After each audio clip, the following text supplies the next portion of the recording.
to Totalis Rankium. This week, John 6. You heard it right, 6.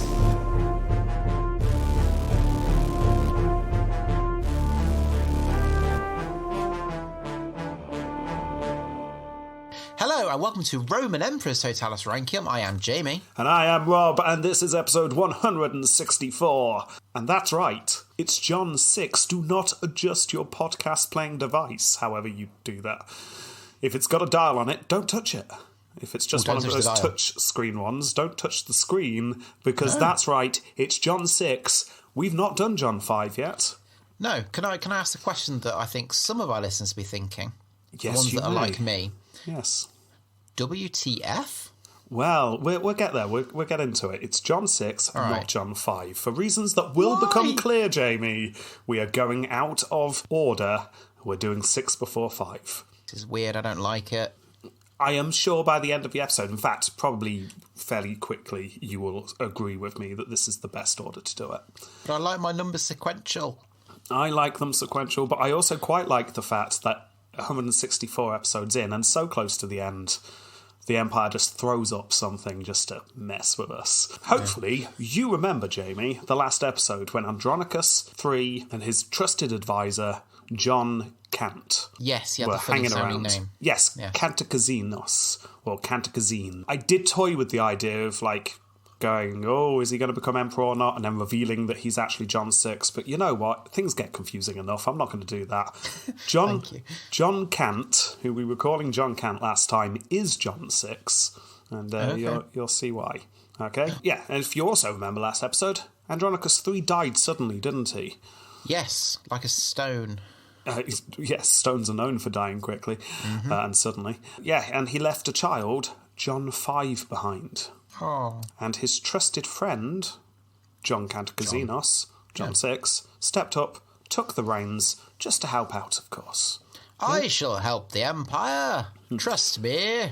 So this is why it's John 5 and John 6. John 5 instantly, at the speed of monarchy, becomes John 5. And then John 6 goes, I'll help out, and then we'll see why it's John 6 later on. Okay? Just so it's all clear. Speed of monarchy is faster than the speed of light, because that's instant. Light has to travel. Yes, it is. It's like everywhere in the universe at the same time, King Charles became King Charles. Doesn't matter where you are, it happened everywhere, all at once. I am almost certain it's Terry Pratchett that I got that from. It might be Douglas Adams, but I think it's Terry Pratchett. You could have taken all credit for that. Oh, I totally should have done, but I know some listeners will be going, I know where that comes from. And then they'd have got in the Pratchett police. Yeah, don't want to mess with the auditors. Anyway. Detritus! So, anyway, let's actually get into the episode now. I've explained why we're doing 6 and not 5. We start in 1292, or, Jamie, 1295. Do you have a preference? I like the sounding of 1292. Cool, that's when we're going to start. That's when he was definitely born. Not later. No. Nope. He's born into a rich and prominent family. The family had been part of the powerful, probably for a couple of 100 years by this point. When John was a baby, his father dies. Didn't think to check his name. Let's call him Bill. So Bill Cantacuzenos was the governor in the southern part of Greece for a while. But he dies when John is very young, or, according to one source, and this is why the dates are different, a year after his father died. Right. Yeah, which I hope it's that one. That'd be more fun. Yes, that's the 1295 date. I'm assuming it means the next calendar year, and it was within 9 months. Possibly, or it literally is just someone going, no, his father died last year. I'm messing this up for everyone. Yes. Anyway, he's born, that's what I'm trying to say. His mother is called Theodora, as many women were called. And she raised him, and by all accounts, she was quite the lady. She was apparently very intelligent, she knew what she was doing, and she got involved in politics, and she wasn't afraid to grab an oar off the display on the wall and just sort of stick it in when needed.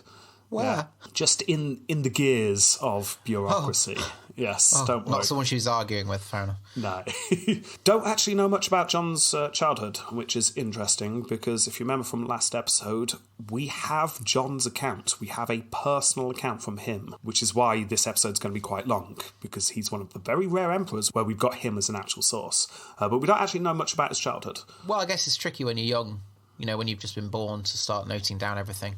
Yeah, Day one of life. Bright lights. It hurts. The first major thing we know of is when Theodora arranged a marriage for her son.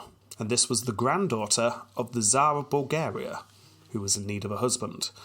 Yeah, so as you can see, Theodora is, involved in politics if she's arranging marriages with the granddaughter of the Tsar. Well, yeah. Anyway, her name was Irene, obviously, because everyone's called Irene. And they married when John was about 23 years old. And we know that by this point, he was well known in the royal court in Constantinople. He had a minor title, but nothing major. He's more sad. Yeah, exactly. No flattened third. No, definitely not. People would walk past him in the corridor and just go, oh, but sounds good.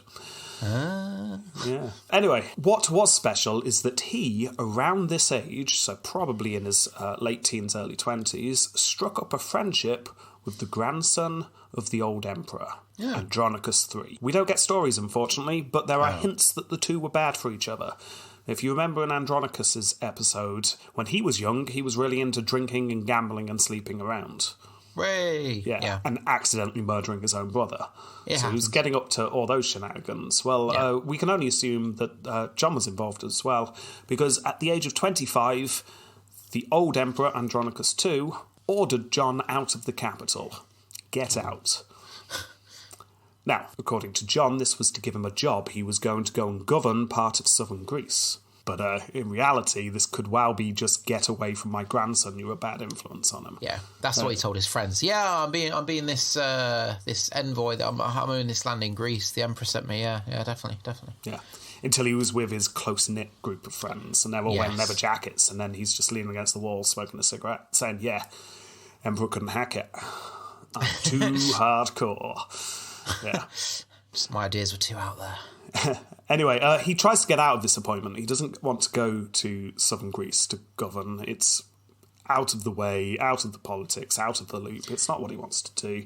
But he was able to claim that the position would be too much for him, too emotional for him, because after all, is that not the very province in which my father died? Oh. Yeah, he said, putting his hand to his forehead, looking weak, staggering, clutching people near him. The emperor went for this, apparently. It's like, okay, fair enough, that's a good point. That's some damn good acting there, yes. Can't possibly send you to the area that your father died in 20 years ago. Obviously not. Okay, well, how about this? Why don't you go and rule Thessaly for a bit? There's a region. Off you go. Go and rule there. Yeah, okay. That's a bit better. It's much closer to the capital. He'd be more in the loop.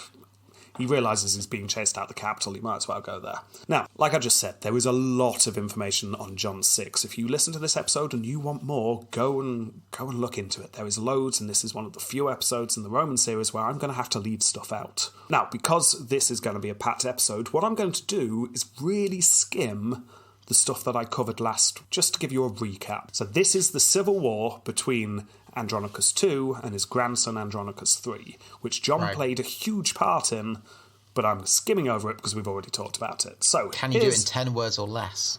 No. Okay. Definitely not, but I am going to be recapping. So, here we go. Andronicus III, after accidentally killing his brother, fled to where John Kantakouzenos was. Now, John, the heir, and a few others decided they were going to coup. They were going to get rid of the old man. And Andronicus III was going to be in charge.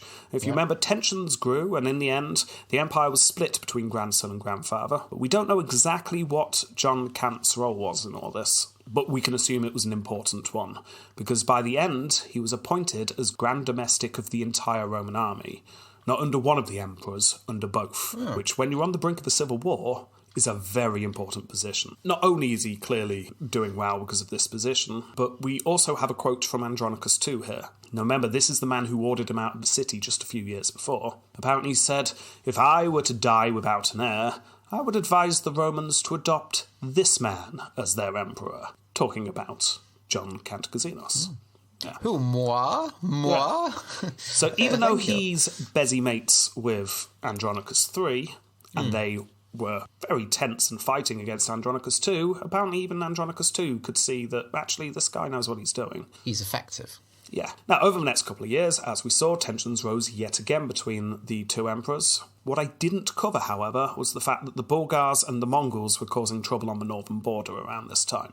And it was John, obviously, in charge of the armies, to go and sort it out, which he did. Soon after, and I mentioned this last time as well, Andronicus III, the grandson, wanted to go and sort out the Ottomans. Remember the Ottomans are now nearby? The chairs or the group of people? The group of people at this point. Yeah. Pre-metamorphosis. Yes.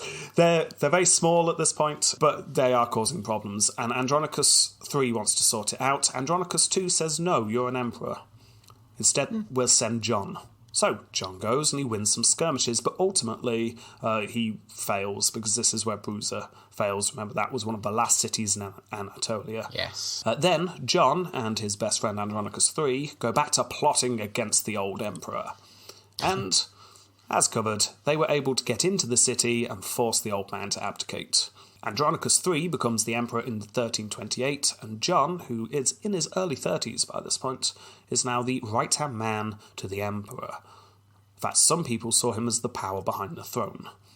Ooh. Remember, there was even talk that Andronicus III offered him to become joint emperor, but John says no. I could never. Couldn't possibly. Wow, no. Well, what he does do is he starts hoovering up responsibilities. Yeah, not because he's trying to show off, just... No. You know. This is before they had electric hoovers, so he had one of those pushy-pulley rotisserie things. Ooh. But he was doing that over the responsibilities, collecting over the them entire empire. Yeah. Not only was he in charge of the armies, he was now in charge of the treasury and the tax collection. Oh. Yeah. What? Some spare cash? Wonderful. Yes, and various other duties as well. I mean, he is pretty much running the show, whilst Andronicus III is having his fun at the games and hunting. Now, there's a difference between being in charge of all the troops, the money and the tax when you're fighting on one side in a minor civil war, compared to being in charge of the troops, the money and tax when you are controlling the whole empire, which they're now doing. So, John decides this is too much for him. He's going to pass the finance part of his job to someone else. Only very briefly mentioned this person last time. Make a note of him because it gets a little bit name-heavy this episode and you need to know who this guy is. This Bradley. is not Bradley, it's Apokakos. Apokakos. Apokaukos, maybe? Apokaukos? Apokaukos. I'm going to go for Apokaukos. Apokaukos was a low-born man who had risen through the bureaucratic ranks of the empire and found himself in the perfect position to help Andronicus III and John Cantacazenos coup against the old emperor. Yeah. So he's just hanging around, basically. Now, John saw something in Apokaukos, and he made sure that Apokaukos rose further, and he became John's protege. And at this point, he was given the treasury to look after. So, you've got Emperor in charge, Andronicus III. You've got John, right-hand man, power behind the throne, and underneath him, you've got Apokaukos. Yes. Yeah? Like I said before, things are very good for John Cant at this point. This is around the time that he was offered the joint emperorship, which he turned down. The reason why he turned it down, by the way, is he feared that that would put a target on his back. People would be unhappy and they might try and kill him. He wasn't being paranoid, by the way, because he did have some enemies, and some were very close to hand. To begin with, Andronicus's wife. This is... yes, very close to hand. This is Anna of Savoy, or Anna of Sausage, as we called her last time. Yes, from her. Yes, Anna of Sausage did not like the influence that John had over her husband. Fair enough. Didn't like her at all. Not only that, Andronicus's mother was also not a fan. So the two most important women in Andronicus's life hated John. Oh. Also, on top of this, unfortunately, the emperor's mother also absolutely hated John's mother, Theodora. So there's a whole, family feud thing going on here, but Andronicus and John get on with each other. Unfortunately, the emperor's mother spent most of her time out of the city, so John didn't need to worry too much about her. It was around this time, by the way, that the emperor and the empress have a boy. Hooray! Hooray! There's now an heir. And guess what they call him? John. Yes, John. This is John V. Is he named after John Kantakouzenos? Maybe. Ooh. Yeah. Oh, Mother must have been furious. Well, exactly. You can imagine she wasn't happy. I mean, John is definitely a Paleologos name, so it is a family name that they used, but maybe it swung it slightly. Then the Ottomans caused some more trouble. If you remember, John and Andronicus III rode out together to face them, but they were defeated. This is where Andronicus hurt his knee and had to limp home going, damn my knee. If only I had an Ottoman to sit on, he said. Yes. John had to organise the fleeing troops, and remember I told you a couple of his cousins died in this fighting, so it got personal. Yeah. Then the Empire pretty much loses everything in Anatolia, and it was decided to pay the Ottomans off to stop them invading. The next thing we covered was the West getting together and deciding that they needed to protect the shipping lanes against the Turks. This is the Papal States, France, Venice, Rhodes, all getting together. We can't trust the Romans to sort out the Turks, we're going to have to do it ourselves.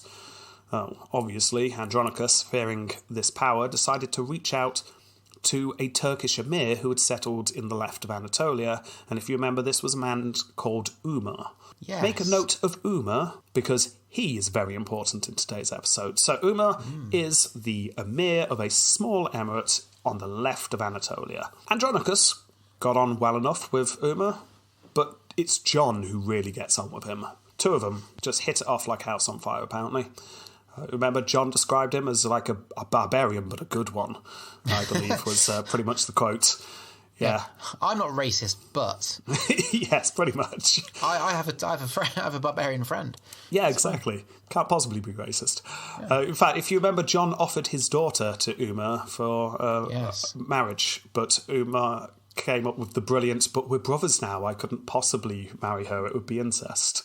Which is fantastic. Plus, you only have a son, which is weird. Well, one of the main reasons is for Umar to marry a Christian woman would have not necessarily have gone down too well with the people in his emirate. But as we'll see, that's not always the case, as we will see later on in the episode. Anyway, they've got Turkish reinforcements now. This is the main point. They've made a friend.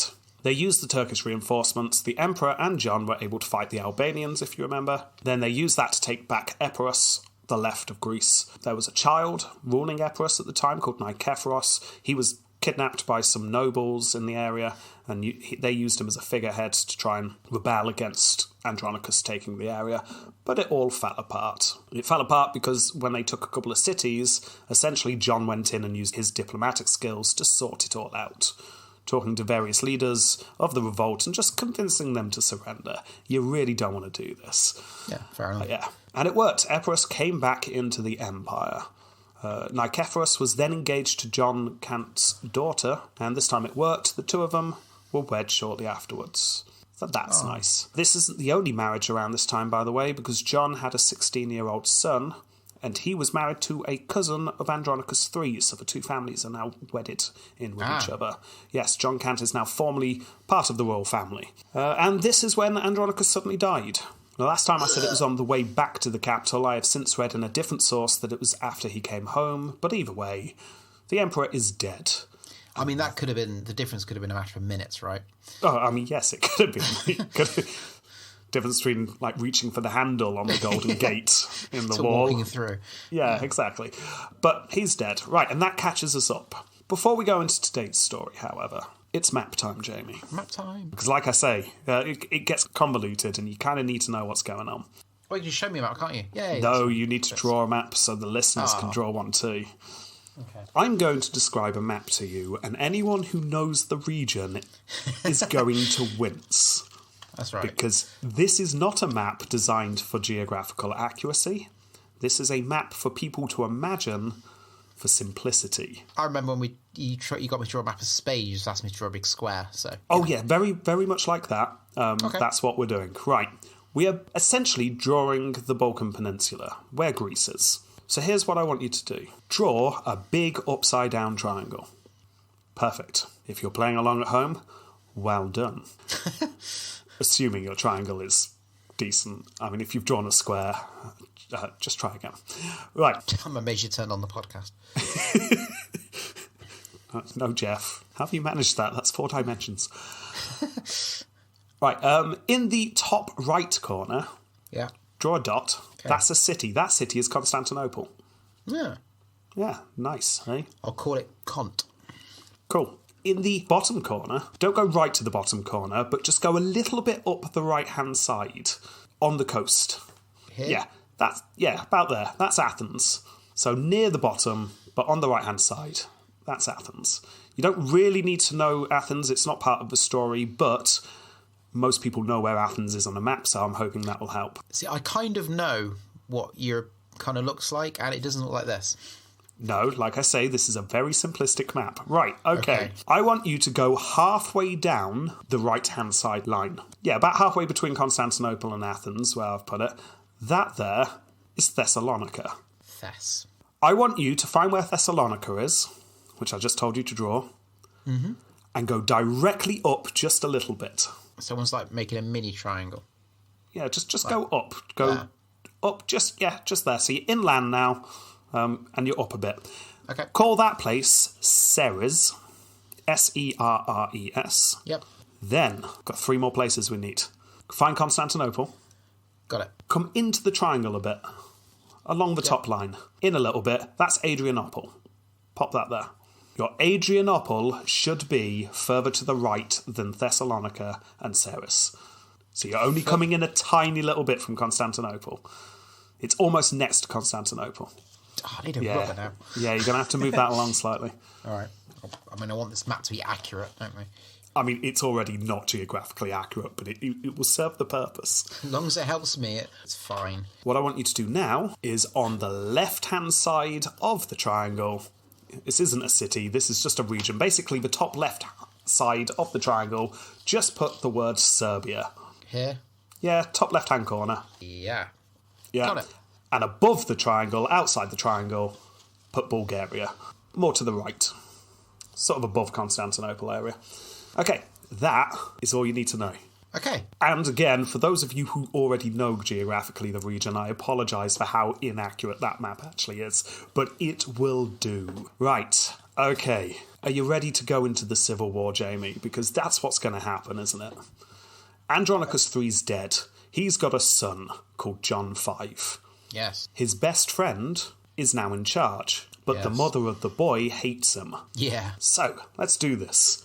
Andronicus III dies in June of 1341, and Anna of Sausage and her 2 boys, that's right, she's got 2, John V and Matthew, stay in the palace for some time, in mourning. Okay. Now, John Cantacazinos spends his time at this point writing over 500 letters to the various governors across the empire, just telling them what had happened. Yes, the emperor's dead, don't panic, don't do anything. Yep. Keep on going, we'll send you further information. The funeral then took place in the Hagia Sophia. Absolutely packed it was. Couldn't fit all the mourners inside, apparently. Had to squeeze them in the edges. It really packed it right up to the dome and everything. Yeah, pack them up rather than out. Yeah, yes. Just stack. Tightly packed in there. It was quite troublesome. It's a lot of work for the goats. It is. Oh, no, less work, because Oh, it's true, the amount yeah. of mourners would offer support for the dome, wouldn't it? Extra bracing, yeah. Yeah, so the goats had a day off. It was lovely for them. Oh. Now, by this point, everyone assumed that, 9-year-old John V is now the emperor, and John Cantacazinos is the regent until John V is old enough. It just makes sense. Yeah. It's kind of how it traditionally goes, right? Well, not necessarily, but in this case, yes, it makes sense. John Cantacazinos had been ruling the empire whenever Andronicus III was away on business. He'd stay behind in the capital and rule things. He was the obvious person in charge. Yeah. However, there were soon 3 very powerful people who opposed him. Not all together to begin with, but as you'll see, they joined forces. And these are the people who oppose him. Number 1, the Patriarch. No. This is a man named Calicus, but I'll just refer to him as the Patriarch to make it easier. He is the type of patriarch who believed the emperor only existed to aid the true leader of men, the Patriarch himself, God's voice on earth. No. Yes, he did not like the idea of this, let's be blunt here, competent and opinionated man taking over. He might make decisions about the church that were quite frankly wrong. So, the Patriarch not happy. Number 2, we've already mentioned her, it's obviously Anna of Sausage. She does not like this man whatsoever. You get the feeling it is personal, because there are a few times where you go, that didn't make sense, unless you go, unless she just hates the man. Yeah. So, yeah, she never liked John, and now, understandably, she was worried that John was going to use the regency to take over and depose her son. Yeah, I mean, I'd be a bit suspicious. After throwing all that hate, you can't expect it to not come back, can you? Yeah, exactly. So that could well happen. So she's not happy with John. Number 3, it is someone we've already come across. It's a man who I asked you to note down. It is none other than John's... Yes, it's John's close friend and protege, Apakaukos. Now, by this point, Apakaukos was in charge of the navy, sort of. He'd been promised the position just before Andronicus III had died, and he was now... writing, look, I promise. Yeah, he pretty much was like that. It's like, hang on, I know the Emperor's died and everything, but I just want to point out that just before he died, he said I could be in charge of the navy. So, I know maybe now's not the time, he said to all the grieving people in the Hagia Sophia, but I just want, just so it doesn't get messy, just want it down in writing somewhere. I am in charge of his the navy. hand signed it. Look, I mean, I was holding his cooling hand at the time, but Yes, but it is definitely his hand, his signature. yes. Yes. Well, he was worried, so he'd gone to his good friend, John, and just reminded John, by the way, I am in charge of the navy, aren't I? But at the same time, he also said a couple of things to John, along the lines of, and by the way, John, me old pal, wouldn't it be a good idea if you just became the Emperor? Do we really need Anna of Sausage and this kid? Let's get rid of them and, you can rule and I'll be your right-hand man. John Cant was not happy with this. That's treason. How dare you? John Cantacazinos was a man of honour, damn it. There's no way he is going to betray his dead best friend. He said he'd look after his son and his wife. Yeah. That's what he's going to do. He let Apakaukos know that he wasn't happy. So Apakaukos realised that he just put his foot in it, and he was worried that he was now going to be left out in the cold, so he gets thinking, and I'll just leave it there for now. So, nothing outwardly happens between John Cantacazinos and these 3 people initially. John stayed formally as head of the army. He did offer to resign the post, but Anna and the Patriarch, who were the only ones powerful enough to stop him, realised that's a bad idea. He's in charge of the army. If he steps down, the army might not be happy, so he can stay in charge. So, he stays as head of the army and is acting as regent at the same time. Then, in a genius move, John Cantacazinos called to him a tax collector that had recently been arrested. Now, this tax collector had been, shall we say, overzealous in his job, and he had acquired a lot of money whilst collecting tax. He had been caught, and he had been put on trial and found guilty. Now, usually at this point, they were told to hand the money that they had acquired to the church. Give all the money to the church to wash away your sins. Yeah. Instead, John says, don't give your money to the church. Give your money to all the troops instead. Or more to the point, give your money to me so I can give them to all the troops. And that is quite clever. Yeah, that's what happens. John was able to get a demoralised army fully behind him by giving them cash. And remember, the Empire is very poor and on its knees at this point, so that influx of money there was very helpful. He's now got the army behind him, if he didn't already. And I bet the Patriarch loved that. Oh, the Patriarch was not happy, as you can imagine. So, it's with this newly moralised, full of vim and vigour army that John left the capital. He didn't want to leave the capital. Obviously, things are politically unstable, but he's got to, because the Bulgars, and now you can use your map, look at them, they're at the top of a triangle, They're threatening to come into the triangle from the north. No, this is our triangle. No, stay out. Grr. Now that Andronicus III's dead, John wanted to show that the Romans were still a strong force. So he's going to go and face these Bulgarian raiders and kick them out immediately. And he does a good enough job here. But more importantly to our story, whilst he was campaigning, he also met up with a man called Dushan. Dushan. Yes, Dushan, you might want to pop it on your map, is the king of the Serbs. So just pop Dushan over where you've put Serbia on the map. He is a very important person in our story today. Now, the Serbians and the Bulgars had been fighting each other recently, and because John was fighting with the Bulgars, he was able to talk to the Serbians and make a treaty at the time. The treaty essentially said, and obviously I'm simplifying this, no invading, all right? All right. Pinky promise? pretty much. Yeah. Cool. Dushan said, yeah, it's fine. We might cross your land a bit because we're fighting the Bulgars, but yeah, we won't invade. Don't worry. We'll stay over here on our side of the triangle. Cool. Excellent. Then, some amazing news. French nobles in the very bottom part of Greece. You know where Sparta is? In Greece. Yeah, it's right at the bottom of Greece. It's in that little bobbly bit right at the bottom. The Peloponnese. I also was in the middle. It's in the middle of that bottom little knobbly bit.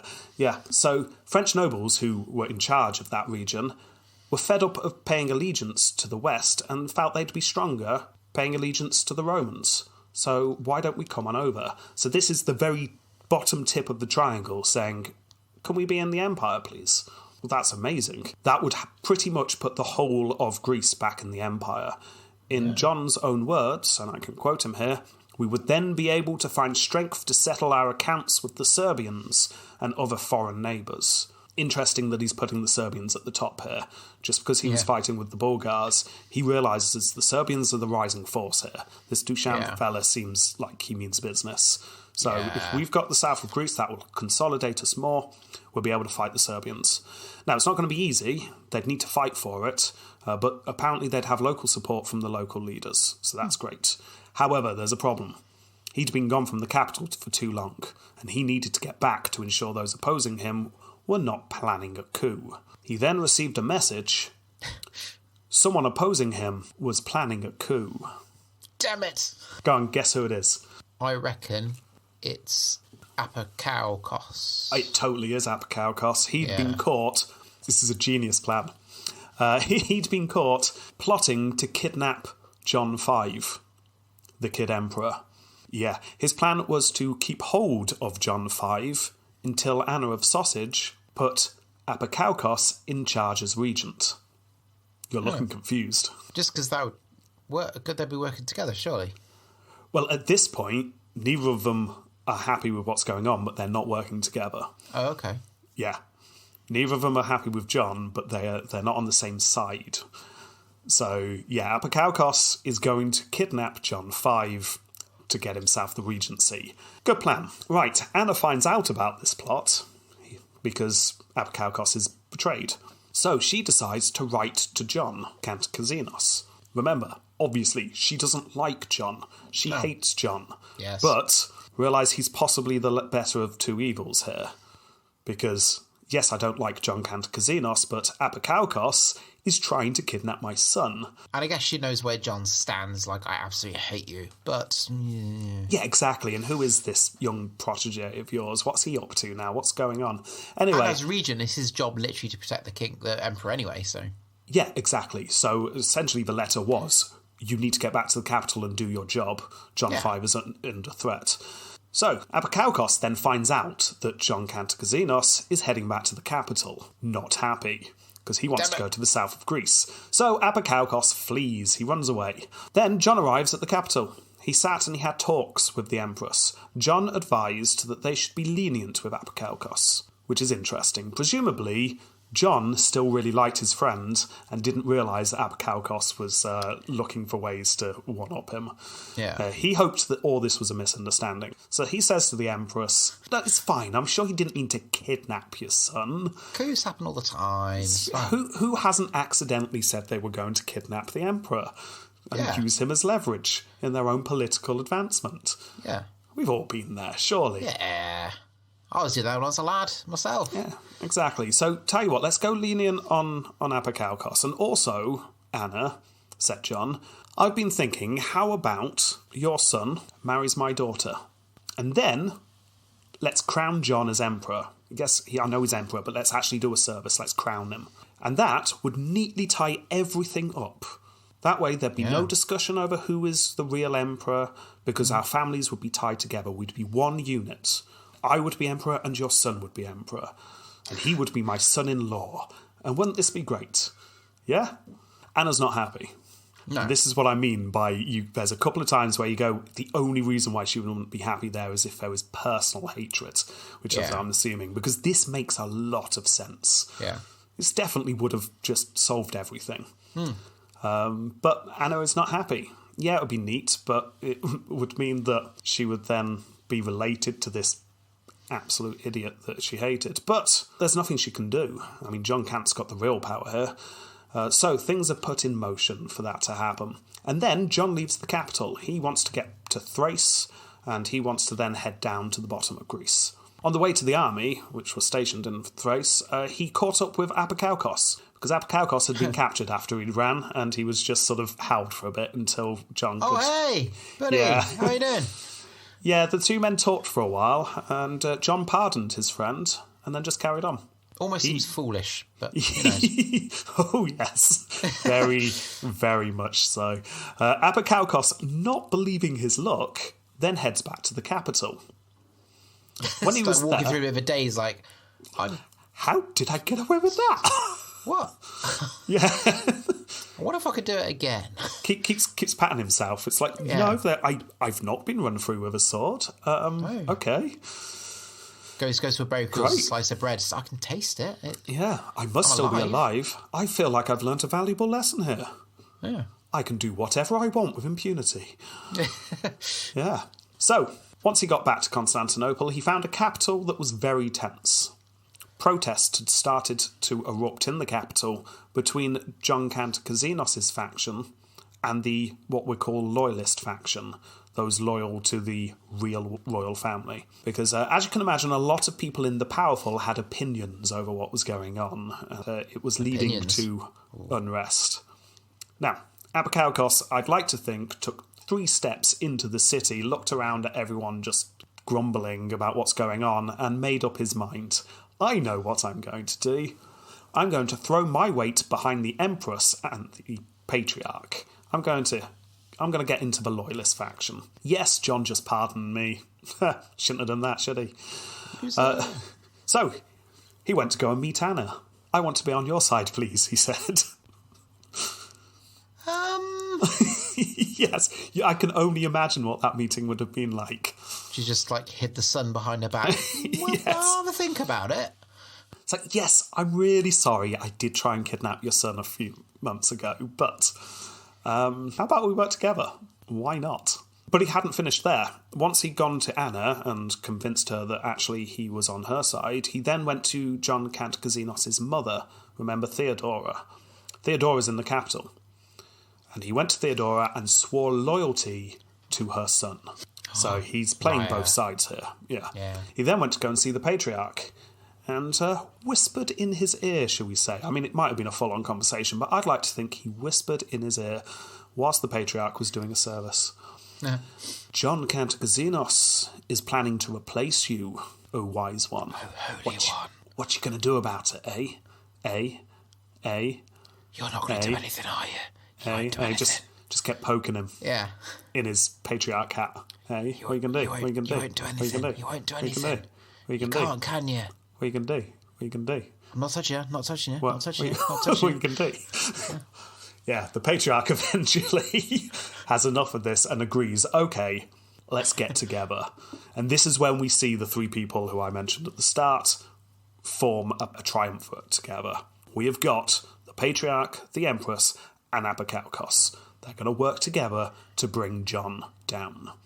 Now, according to Grigoros, one of our sources, the Patriarch at this point all but gives up being leader of the church. He moves out of his modest lodgings, and he moves into the palace. He stops wearing the white robes of the Patriarch and just starts wearing... armour. Well, not quite armour, but the fancy stuff of the day that proved he was powerful in the political scene. So, essentially, he becomes the regent in all but name. Ooh, okay. Apikaukos is put in charge of the military, and the Empress, obviously, is the Empress. And it was decided that Jon was to be stripped of all his titles and declared enemy of the state. So, did you say Apikaukos in charge of all the armies? Yeah, have you spotted the problem? Yeah, the armies that Jon paid really well and incredibly loyal to him. Yeah, they send off letters very quickly to various commanders to get the army away from Jon, because obviously Jon's with the bulk of the forces at the moment. Many of these do work. They're not all with Jon, so the army is essentially split between them. But obviously not all of them, because like you say, Jon has just paid off the forces. Essentially, that's it. Jon's out. Oh. Yeah, he's thrown out. Also, remember, who's in the capital but John's mother, Theodora? Oh, yeah. What shall we do with her, they think, while sat round their triangular table? Prison. Yes, prison. Definitely prison. Comfortable house arrest, says Anna. And the two men go, yes, comfortable house arrest. And then Anna leaves the room and the two men look at each other and just go, yeah, whatever. Yes, and they throw her in a cell. Yeah. Unknown to Anna, apparently, Theodora was treated very harshly. She was denied adequate food or heat. She soon became very ill. Anna found out that the Patriarch and Apikaukos had done this not long afterwards. She wasn't happy, so she sent a personal doctor of hers to go and treat the old woman. Take your leeches, take all the blood out of her to make her feel better. Well, yeah, I mean, the doctor packed up all his leeches and headed off to the prison, but once he arrived in the prison, he was told by the guards that if you go in there and treat Theodora, you will be accused of what was becoming known as Cantacuzenism. Ooh, it's a bit like the Red Scare kind of thing. Yes, very much like the Red Scare. This is Apikaukos, showing his political smarts here. He starts spreading this around the city. If you're a supporter of John Cantacuzenos, you are involved in Cantacuzenism. And that makes you an enemy of the state. So the doctor goes, ooh, don't like that. So he just leaves, unknown to Anna of Sausage. So that's what's going on in the capital. But what about John? What about Cantacuzenos himself? As you can imagine, not best pleased. A little bit miffed. Yes, he had his not happy face on. That's for sure. Now, in his eyes, he'd done nothing wrong. He'd been lenient on those who had worked against him. Yeah. He had done his best to look after the Empire and keep his promise to his friend by looking after his friend's son. This is full on opprobrium. Yeah, and they just outlawed him and imprisoned his mother. Damn them. What's Mama had to do with it, any of this? Exactly. It was bad enough you outlawed me, but you brought mums into it. Never bring mums into it. No, that's below the belt, man.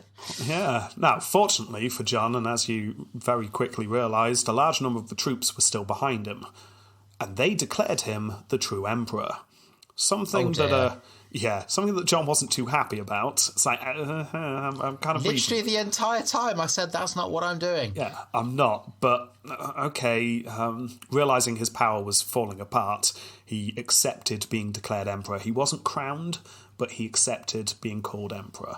And here, there was an omen, by the way. Omen time! Yeah, he was given some imperial robes. So that's not an omen. Well, wait. The imperial robes... Are you ready for this? Yeah. Got up one night and declared what would happen over the next 3 years. No, I'm making it up. That would have been an omen. What actually happened was the clothes did not fit him very well.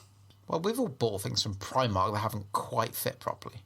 Yes, but did you buy something where the undergarment was a little bit too tight and the outer garment too loose? I've accidentally... You know, you get those boxes that are like the really tight skin fit ones? Yeah. I accidentally bought a pack of those once without checking. And you were were you snug? Oh, yeah, I tried them on, no. Well, unfortunately, these are imperial garments. He can't change his mind like you did. So for the rest of the episode, just imagine John is snug. Ooh. A little bit too snug. Yeah, not good. Yeah. So, what does it mean when your inner garments are too tight and your outer garments are too loose? Nothing. No, it obviously means that his reign would be hard to begin with, but ease up later on. It's like a new pair of shoes. Yes, exactly. Yeah. So there you go. I hope you enjoyed our omen for the episode. That's the only one we get. Anyway, John made sure it was very clear.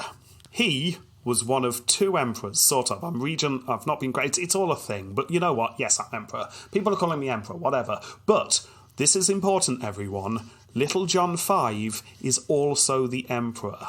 I'm not trying to usurp him. He is the son of my best friend. Okay? We're emperors together. Loyalty.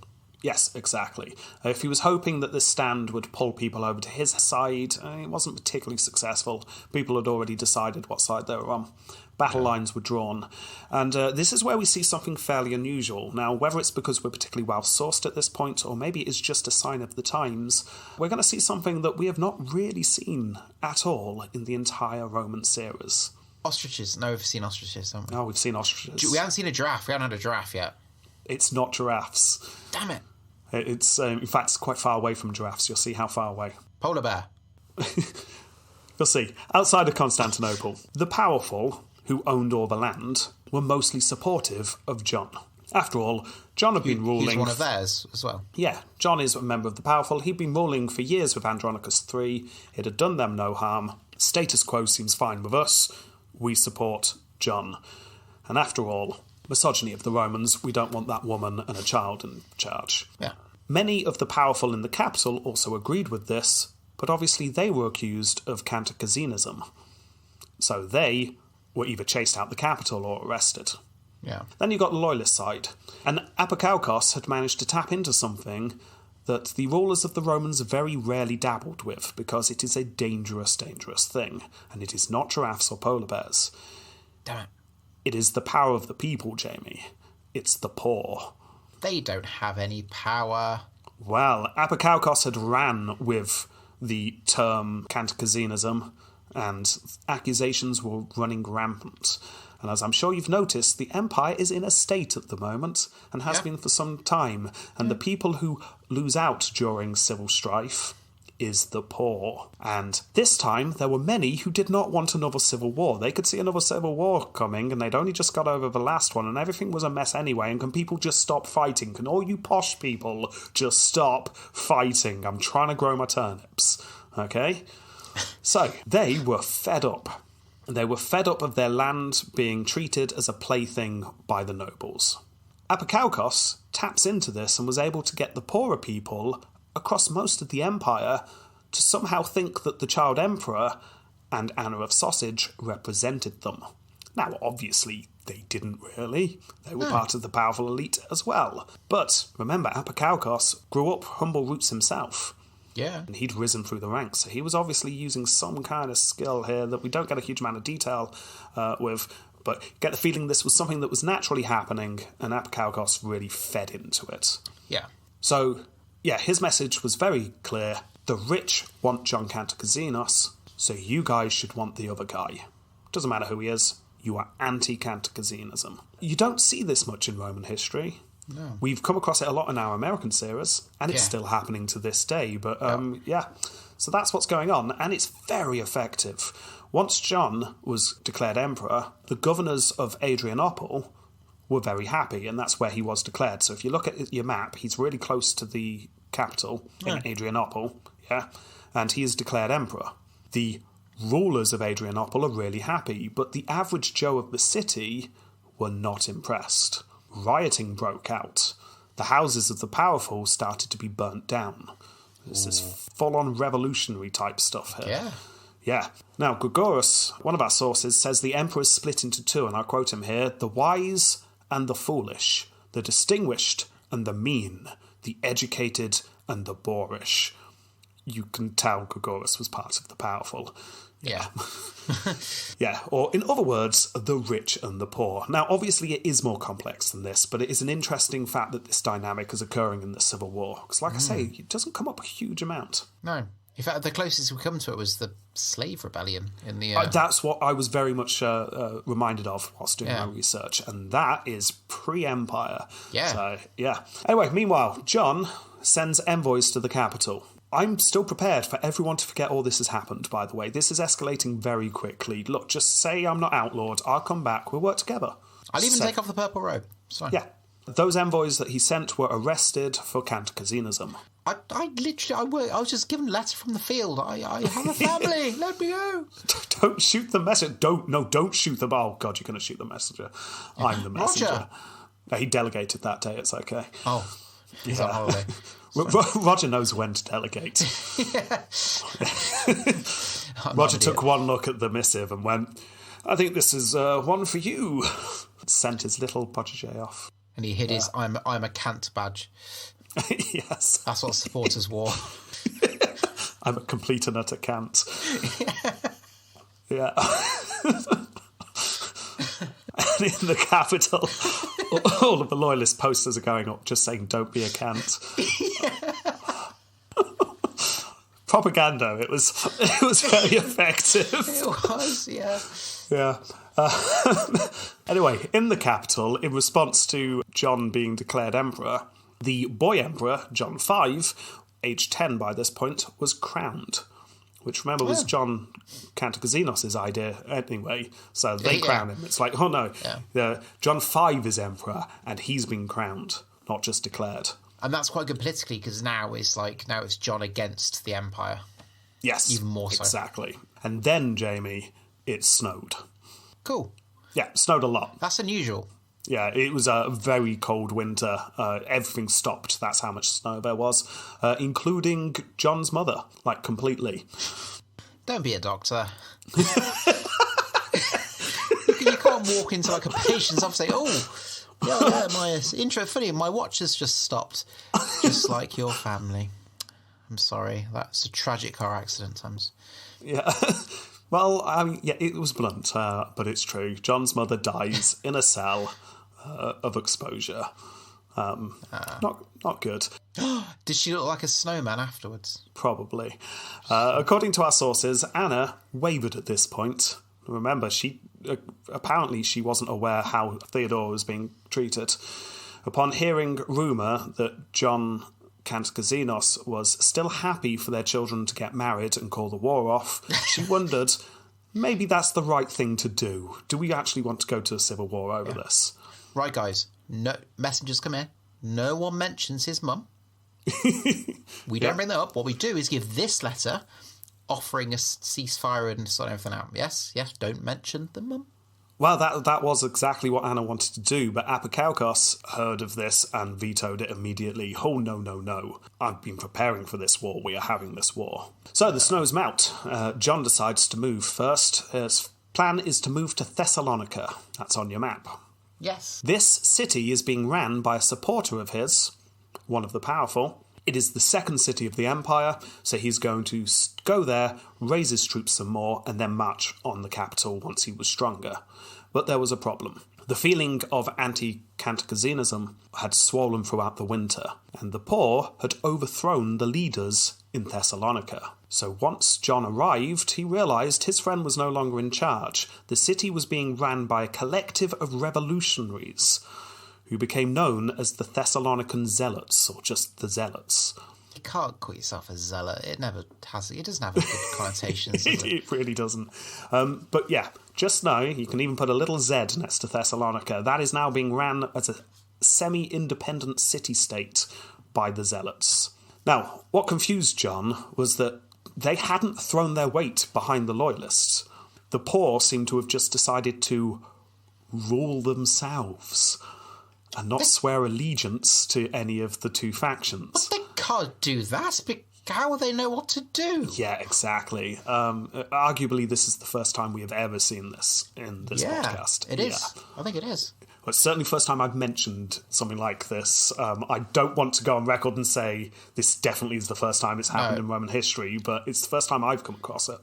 You do sort of almost forget that there were poor people around at the time, because history is obviously about the rich and the powerful. So yeah, exactly. And they're actually making some waves in this episode. Yeah. I should say, when I say the poor people, I'm not talking peasants here. I'm just talking not part of the rich elite. Middle class and below. Yeah, as you can probably guess by them being called the Zealots, there was a lot of the religious faction of the city part of this. But anyway, Thessalonica ruling themselves. So, it's around this point that Apikaukos suddenly turned up with his troops, and he was flying the anti-Cantacazinos banner. Now, Thessalonica welcomed him. Now, they realised they were going to have to actually choose a side. They didn't want to, but they have no forces, and there are two armies outside their city. Okay, we need to choose a side. Okay. Eeny, meeny, miny, mo. Right. Fine, we will join the Loyalists, they said. Now, we're not saying we're part of the Empire, but we acknowledge that John V is the Emperor. Okay? Great. So, John Cantacazinos is forced to retreat. A period of fighting follows that I will gloss over. It's mostly small skirmishes between Kantakouzenos and Apokaucos. The two men circle each other for a bit. Like cats. Yeah, just doing the big screechy thing. Their hair rising. Yeah, no one gets a decisive blow, however. The momentum was with Apokaucos, though. Jon is on the back foot here. People start to desert Jon. In fact, his supporters dwindle down to just 2,000 men. That's all he's got. He no longer has a base, sort of. His family, by the way, is in a city just outside Adrianople on the map. He can't get back to it because Apokaucos now is in that region. So he's on his own with 2,000 men, basically just in the breeze. Now, desperate, he realised if he continued like this, he would be wiped out sooner rather than later, so he makes a decision. He and his 2,000 men would leave the Empire and head into Serbia. Well, didn't he make a deal with the Serbian... Exactly, yes. He had dealings with... Dushan, yes. He'd had dealings with Dushan from Serbia. Dushan. Yeah, and now the Serbian leader saw an opportunity. He said to the emperor in exile, if you promise me a large part of Macedonia, for argument's sake, let's say that is the middle of the triangle, sort of. It's a very bad map. But if you give me a big chunk of the triangle, we will help you fight Constantinople. So Jon spends a couple of months with Dushan in Serbia, trying to raise some troops, and eventually feels like it's now or never. The plan is to march on Constantinople via several cities, including where his family are. Now, you might want to put this on the map because it is important. It needs to be very close to Adrianople. This is Didi Motikion. Didi Motikion. I am butchering the pronunciation of that. I know I am. Let's call it Didi Town. Diddy Town. Diddy Town. Let's call it Diddy Town, yeah. This is a small garrison city just outside Adrianople. Technically, it's still his because his family and some troops loyal to him have holed themselves up inside Diddy Town. But it's completely surrounded. So, Jon's idea is march across essentially the top of the triangle, go past various cities, get them onto his side, get to Diddy Town, rescue his family, and then see what happens. That's the plan. But they got caught on a snag. The snag is the very first city they attempt to take, and that is Ceres, which is on your map that I got you to draw. Yes. Yeah. They head there, and they cannot take it. It turned out the revolt was very strong there. The city was not going to go down without a fight. And on top of this, illness sweeps the camp at this point, and news comes through that Apokaucos is waiting for him with a large force just a little bit further on. Literally down there. They can see them over the hill. So Yeah. They're all peeking over the mountains. Yeah. You can just see their hands and their eyes just peering over. Jon realises he can't win this. He gives up. He goes back to Serbia to regroup once more. This was too much for most of his men, however. They start a slogan, which is, "We would rather go to hell than Serbia." Which I can only imagine Serbia would not use as a slogan for their tourist board. Possibly not. No, Serbia, I'm sure, is a lovely place. But the troops did not want to go there. No. A large portion of his meagre 2,000 men mutiny. He is reduced to 500 men. That's 2/3 of his army. No, 3/4. Yeah. He's got practically nothing left. With his tail between his legs, he limps back to Serbia. When he was there, his new friend, Dushan, informed him he had received word from Anna of Sausage.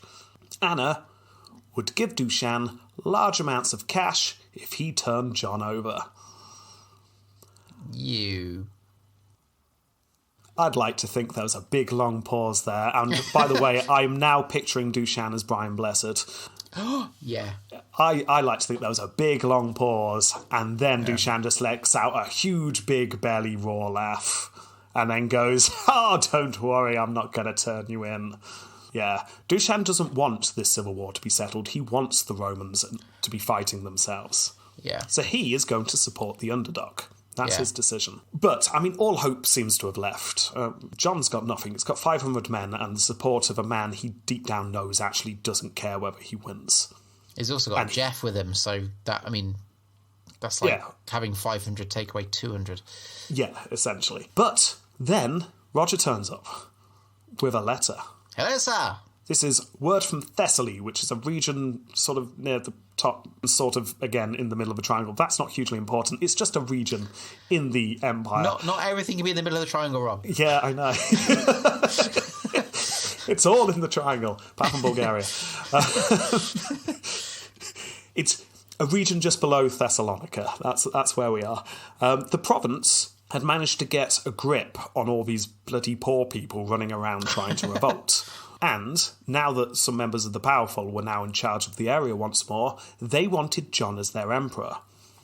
Could you send someone to govern the province, please? That would be great. We're on your side. So John chooses his cousin, a man named John Angelos, and off he goes. Excellent. I'm reduced to nothing, but I've suddenly got a province, and obviously that means men, because that province will supply men. And excellent. some sort of wealth as well, and resources. Yeah, exactly. This is great. It looked terrible, but maybe the tide's turning here. So encouraged by this, he sets off once more. Again, he could not take Ceres. He arrives at the city. It's too strong to take. Again, the troops supplied by Dushan just desert him by this point. Interestingly, the reason why they deserted him is they feared that they were being led to India. Is this the India we know today, or is it another name for... Now, as far as I could tell, I can only assume, and this is pure speculation, I'm probably way off here, but I do wonder if it's stories of Alexander the Great and how he led his troops all the way to India, and that's what happened when you went fighting off in the east. And the troops were like, oh my God, you're taking us to India! And I can only imagine John was like, no! I just want you to fight in this region, please. Like a spooky ghost story kind of thing. It's like... Yeah. It's like, you see that city literally right there. That's all I want you to do. Can you take that? I'm not taking you to India. Oh, you've gone. You've all gone. Jeff, don't Great. say... Oh. Jeff, was this your fault? No. Jeff's just standing next to a Welcome to India sign that he's just painted. Anyway, for a second time, John was forced to return to Serbia. Again, his troops were very unhappy. More desertions follow. I'm not sure what the number is at this point, but he is reduced to a skeleton staff. It is just him and Jeff. And the chef. Yes. Oh, and Manic Dave. Oh dear. Yeah. He's like the guy, he enjoys fighting a bit too much. Yeah. He's there with like a double-handled axe in one hand and a sock in the other, and you have no idea what he's doing with that. His room at home is just full of war memorabilia. Not because he's interested in history, he just likes sharp, pointy things. Yeah. Yeah. Lots of expressive art. Anger! Lot of red paint used. Yeah. So Manic Dave, Jeff, and the chef are with him. The chef, by the way, is just Jeff in the chef's hat. Oh, it's Jeff's brother, Jeff. Yeah, exactly. So that's what he's down to. But don't forget, it's fine because he's got Thessaly, he's got this province. It's going to be okay. But it looked to everyone like he's lost here. Back in the capital, if you go over there, the Patriarch and Anna were literally celebrating. They've won the civil war. Apikaukos with his troops stayed alert, but assumed victory. So dire was John's plight that it would appear in Diddy Town his wife gave up. Oh. Yeah, we are all going to die unless we get help. Now, obviously, my husband's not coming. Where can I get help from? I know, she thinks. I'm going to write to my family. Remember where she came from? She was the great-granddaughter of the Tsar of the Bulgars. Oh. Yeah, so she writes to the Bulgars. Don't suppose you could come and help me. I'm trapped in Diddy Town, and I'm going to die soon, as are my children.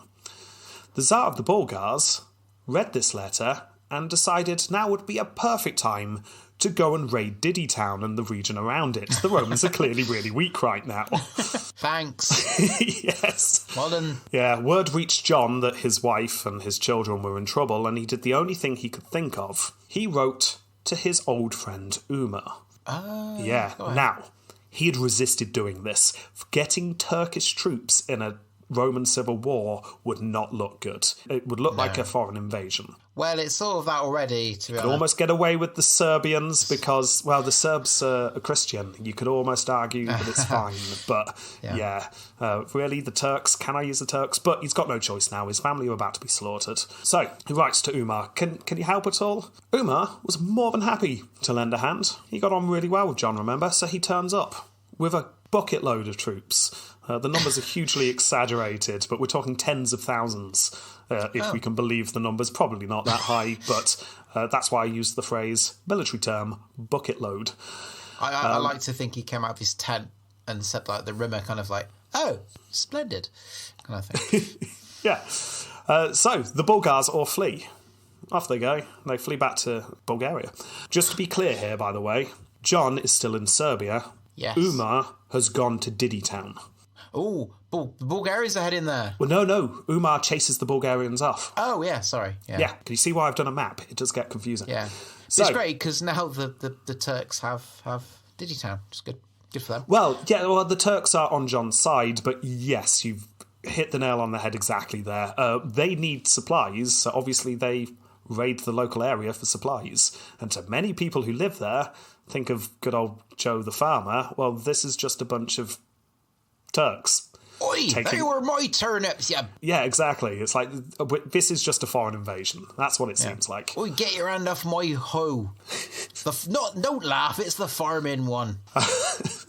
So then, after a couple of months of this, Umar then collects up all his troops and decides to go and meet up with John.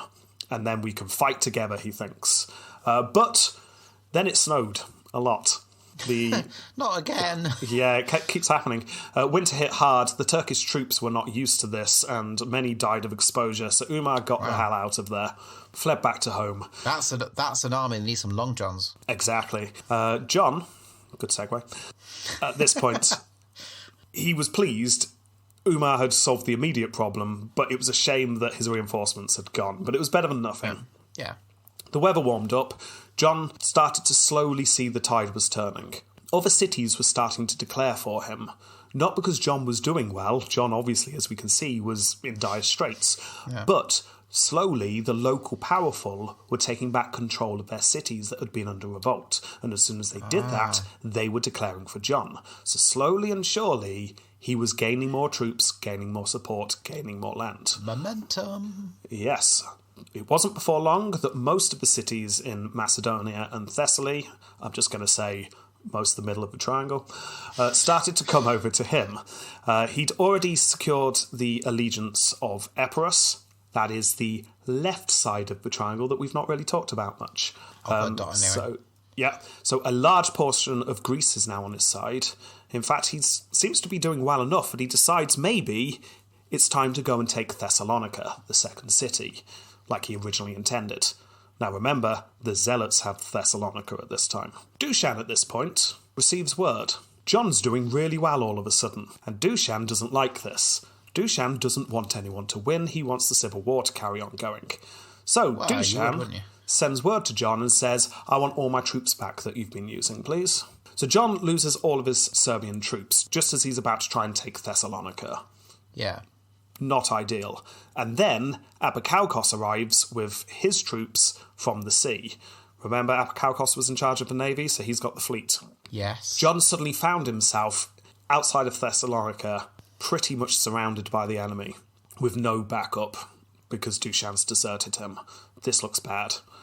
Yes, he was doing better than he had been, but he hasn't got the numbers yet to face Apikaukos in battle. No. Apikaukos realises this and sends word to John. Surrender, give up, and maybe I will be lenient.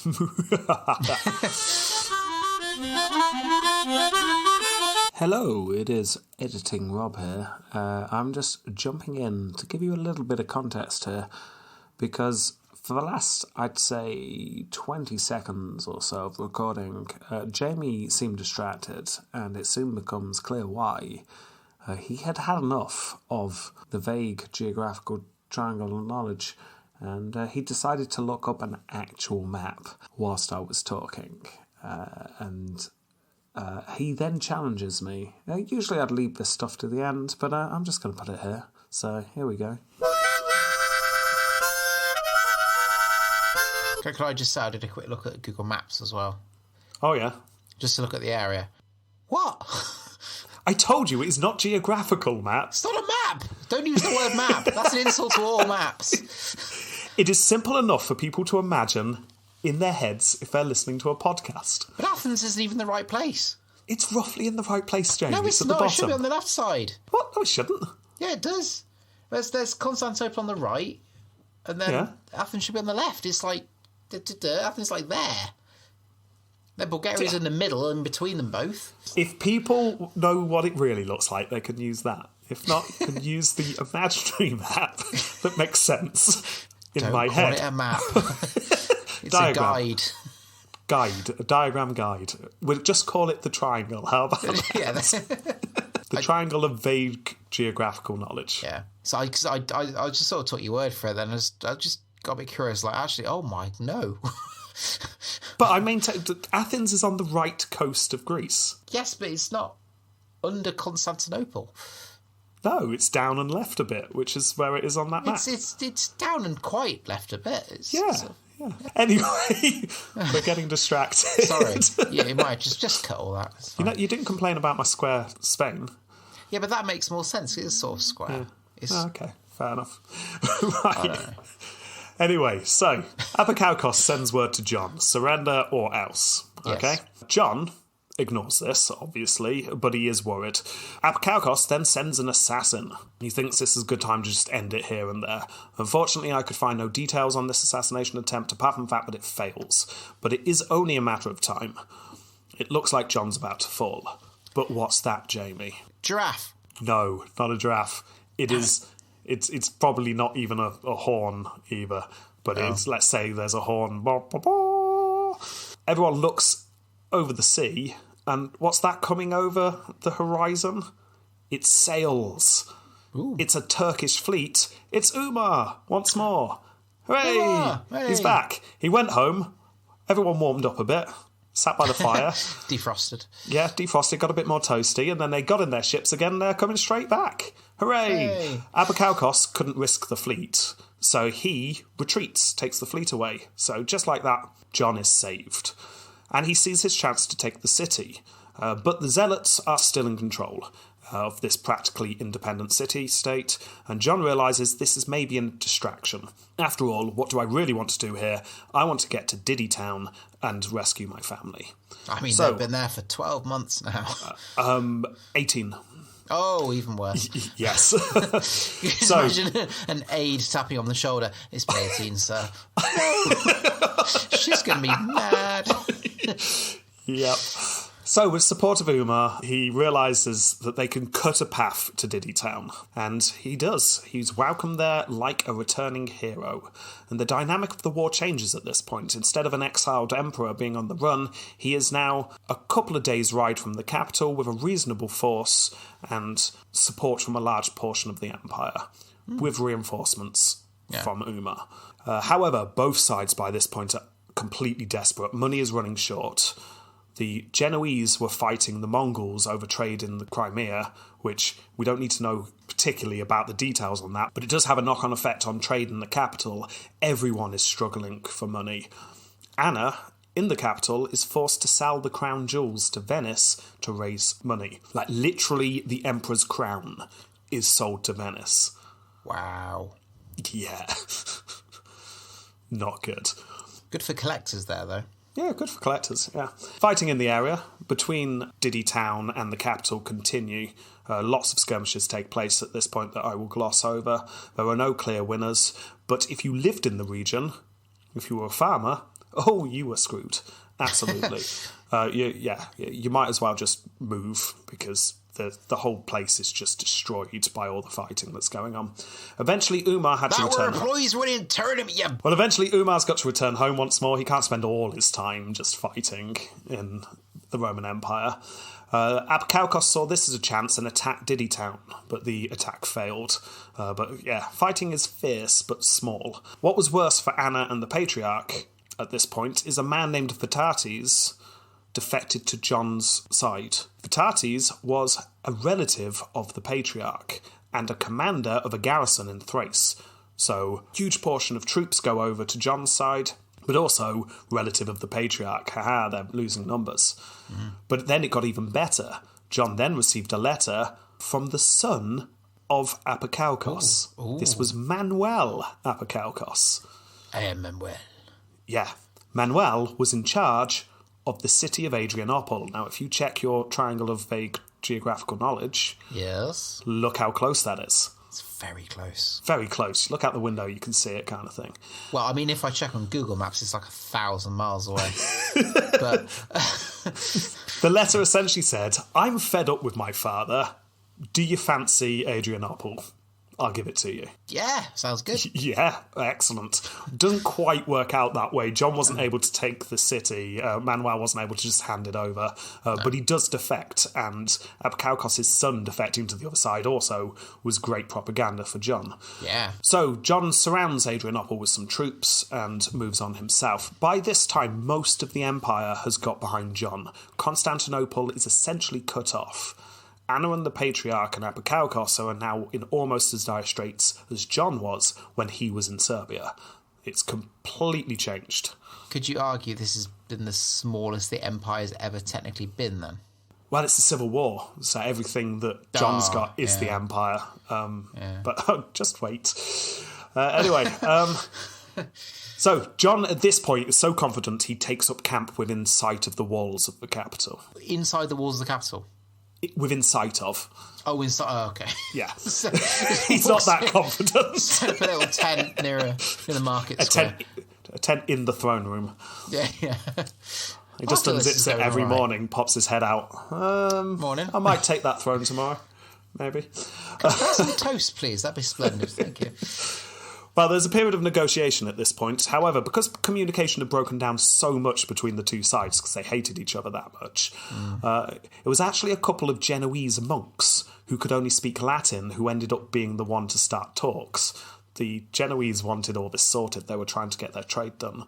So a couple of Genoese monks turn up and go, look, can we just sort this out, please, in Latin? We have a massive backlog in our warehouse we just need to get rid of. Exactly.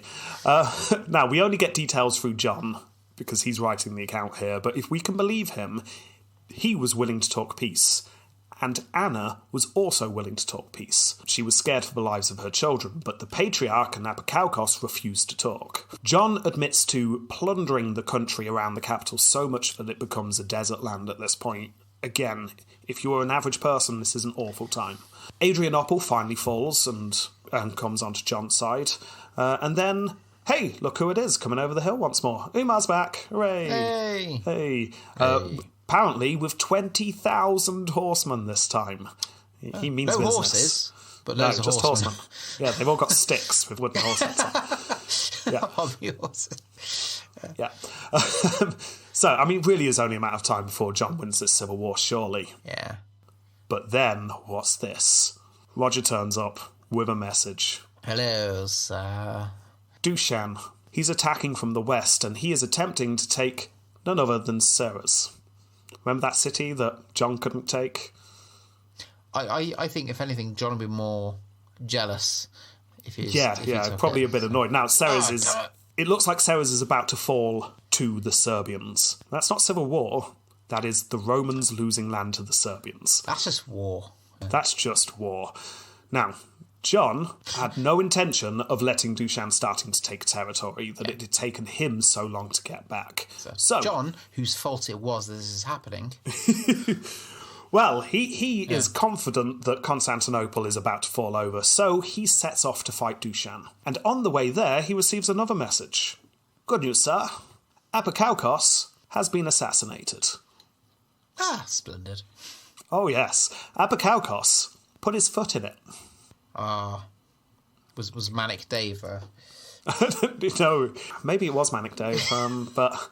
Apokaucos had really pushed the crime of Cantacuzenianism, so much so that they had to build a new prison to hold all the political prisoners. That's never a good sign, is it? Really not a good sign. Now, if you're going to build a new prison, who should you get to build it? Not the prisoners. Builders. No, the prisoners. Forced labour. Yeah, but who should you is... Who should you? It's Builders. different, but yeah.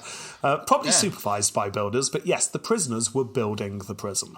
And it was almost finished. All we need to put in is the bars. Well, Abacalcos went to inspect his new prison that was nearly complete, and he walked around, and one of the prisoners who was building the prison saw him, grabbed a block of wood, and dashed the general over the head. At this point, all the other prisoners nearby picked up tools and went at it. Abacalcos was hacked to pieces. Yeah. Oh, yes, brutal. Now, the prisoners themselves were then slaughtered by pro-Abacalcos forces, but the damage had been done. John, upon hearing what happened, said, OK, that's great news, but we need to deal with Dushan. We need to push on to Ceres and defeat him. However, Umar and his other advisors convinced him, no, we need to turn around and we need to take Constantinople. It's ripe for the taking. We might not get another chance this good. So ignore Dushan for now. Let's go and get the capital. Unite the empire, then we'll go and fight Dushan. I'm just going to tell you now, it was the wrong choice. I was thinking that'd be the wrong choice because it makes it trickier afterwards. Yeah, by the time they got back to the capital, nothing had changed. There was no disarray. Anna and the Patriarch had managed to sort it out. I mean, yes, obviously, Abacalcos was dead, but apart from that, everything seemed the same as it was before. Oh, new curtains. Yes, that's been the only change here. Well, annoyed, John then turns back round to Ceres. OK, let's go and defeat Dushan. But disaster en route.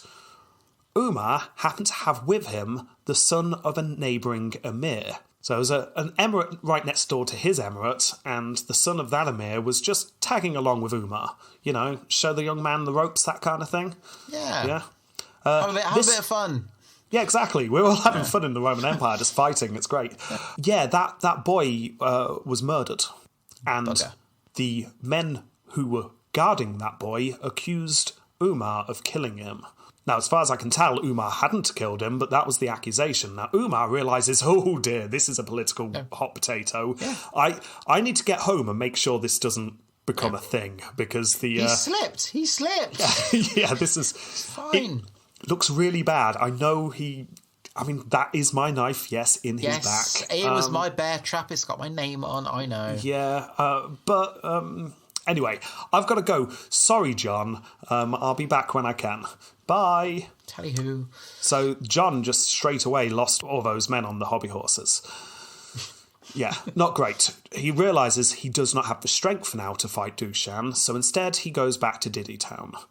And then the tide starts to turn once more. The relative of the Patriarch who had defected, remember I told you the relative of the Patriarch defected? Well, he defected back, and then several cities in Thrace start defecting back, and it looks like the tide is turning once more. And then word came through, Dushan had indeed taken Ceres, and lots of cities around it. In fact, a large portion of Macedonia was now taken. Oh, that is so not fair. And it gets worse, he had declared himself emperor. I'm emperor. Yeah, says and John. John 5. I'm emperor. Yeah. Well, John at this point realises that's a problem. OK, we need to make sure everyone's really sure I'm emperor. You know how I didn't want you to call me emperor, so we just said I was emperor and we didn't have a big event where you put a crown on my head. Yeah. Right, get the crown out now and put it on my head. I am emperor. So he is crowned as emperor. And then an interesting message arrives. It's from Orhan.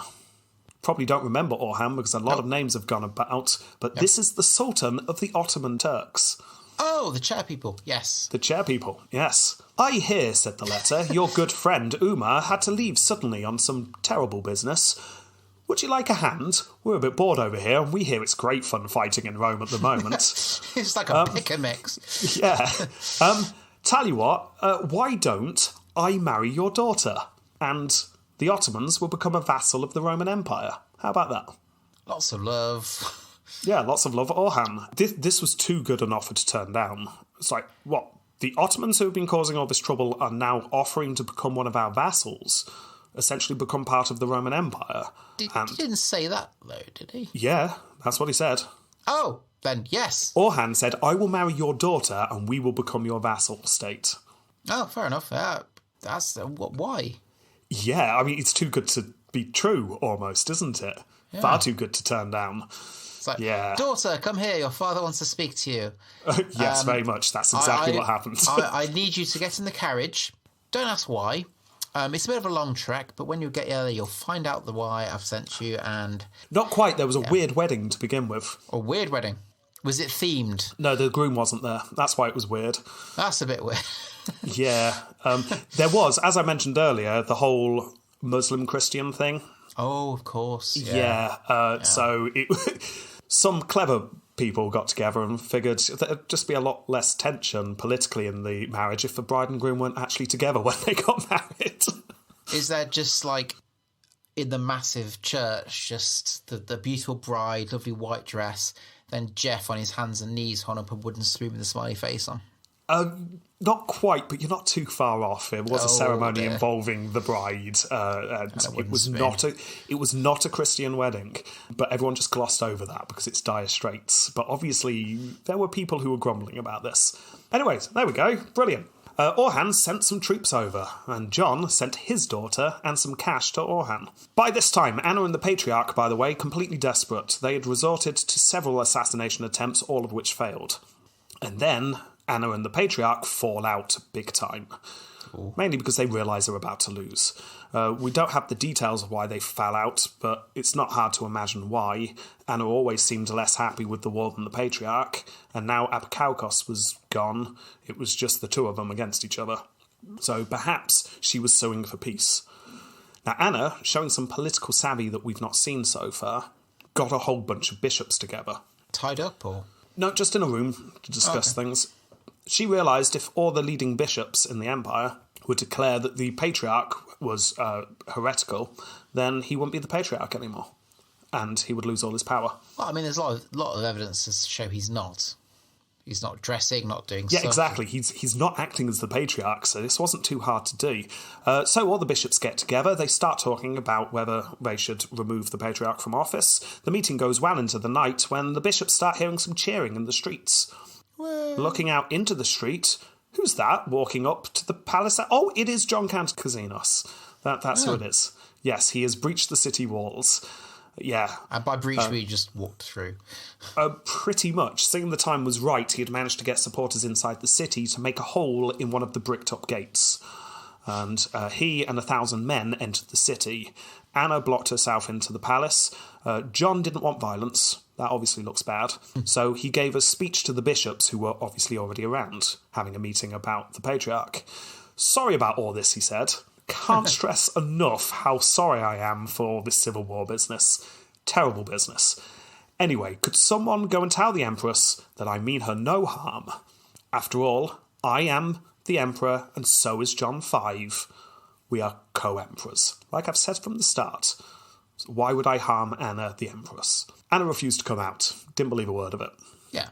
After a while, some of John's men, getting annoyed at the soft, touchy-feely approach, just burned down the gates of the palace and forced their way in. According to John, it was actually the young Emperor John V, who, by the way, is now 15. This war's been going on for a while. Yeah, it was John V who convinced his mother to give in. It's like, come on, mother. It's like, we have lost now. So, in February, it was signed into law. No one would be punished. Complete amnesty was granted to everyone who fought in the Civil War. No one's to blame. That's remarkably good. Yeah. For the next 10 years, John Kantakouzenos would be senior Emperor John VI. And then after 10 years, when John V is 25 and a bit more mature, we would be co-emperors together. Oh, and also, John V will wed John Kantakouzenos' daughter, like John had suggested at the start. Let's tie us all together. Essentially 5 years, countless deaths and misery all around has passed to get to exactly the same point that we were at the start of the war. Splendid. Yes. So, the Civil War is over. Everyone celebrates. Everything is good. And then everyone dies. Like tactical nuclear warhead? Or... I'm exaggerating slightly. Not everyone died, obviously. Maybe about half to 80% of people died. Because you might have been distracted by the Civil War, Jamie, but we're now in 1347, and that means the Black Death. Oh, that's insane. Yeah. No, that's too modern. Weren't expecting the Black Death today, were you? No. Yeah. And neither were they. Just That's what the doctor said. Yeah, we have covered the Antonine Plague of smallpox. We have covered the first bubonic plague, called Justinian's Plague. Well, this is the second bubonic plague, and it's the big one, Jamie. It is the Black Death. Yeah. The lowest estimates have it killing 3 times more than Justinian's Plague, at around 75 million people, and that is the lower estimate. Upper estimates are 200 million people. In Europe, rural areas have 30 to 40% fatality rates. Big cities, 80% fatality rates. And Constantinople is a big city. Now, we do not have time in this episode to go over the misery of the Black Death, obviously, because we've been talking about the Civil War. But just think about everything I've said before, the pits of bodies, the houses boarded up rather than removing the dead, empty grain silos being used as just big dead body dumps, infrastructure falling apart because everyone's dying. Imagine the bring out the dead carts, all of that stuff. I will read one account from the time. Every day we bring our friends out for burial. Every day the city becomes emptier and the number of graves increases. Men inhumanely shun each other's company in fear of contagion. Fathers do not dare bury their sons, and sons do not perform the last rites on their fathers. The doctors are left not knowing what to do. This is a huge event that I do not have time to cover in this episode, so I'm not going to. But oh dear, for a whole year it rips through the city, leaving nothing but death and destruction in its wake. Far, far worse than the Civil War that's just occurred. Yeah. Wow. Yeah. And for everyone as well, like every country. John, not altogether safe in the palace. His youngest son dies early on. A cousin of his who was in charge of Thessaly dies shortly afterwards. So members of the royal family are dying as well, even though they are the most protected. Now, the Black Death is moving east to west. Yeah. So Dushan and Serbia weren't hit quite as bad quite as soon, and Dushan takes advantage of this. Cities in the west of the empire fall very quickly to the Serbs. John may have wanted to defend them, but he just couldn't. Umar, obviously, was busy dealing with his own problems, so he couldn't help, and his son-in-law, Orhan of the Ottomans, had not helped things by just sending an assassin to kill John V. Oh. Yeah. Now, just so you're clear on the family tree here now, John Kantakizinos, John VI, he has 2 daughters. One is married to John V and one is married to Orhan of the Ottomans. Yeah. Orhan of the Ottomans sends an assassin to kill John V. John VI finds out about this and writes to Orhan saying, "What the hell are you doing? You madman." Orhan replied, "I'm just doing the done thing. I'm doing you a favour. This John V is a threat to your power. I am now your son-in-law. I should be doing everything to help you." No! Everything's fine, apart from everyone dying around me. Yeah, everyone's dying, but you're not helping. Everyone's dying. Stop trying to assassinate members of my royal family. Anyway, so all that's going on. It's not long before Dushan had taken most of northern Greece. He is just cutting through the empire like a hot knife through a plague victim. That's not the only trouble going on. The Genoese, who obviously they've been having their own problems, didn't like the fact that a unified Roman Empire is now starting to look a bit stronger and a fleet starting to build up. Now, this is a little bit after the Black Death. I've skipped a couple of years here. John is trying to rebuild, and he's trying to rebuild a fleet. He realises they need money, and to get money, he needs to control the tax. Yeah. So what he does is he actually lowers the custom duties into Constantinople. This essentially takes trade away from the Genoese. The Genoese don't like this, so they declare war on the Romans and soon arrive with a huge fleet that utterly wipe out the small but growing Roman one. So, yeah, that's it. That's the fleet. Do you think John sent a message back saying, "Could I have just a bit of trade war? Come on. Let's be more modern." Probably. I was just trying to raise a bit of cash. Oh, yeah.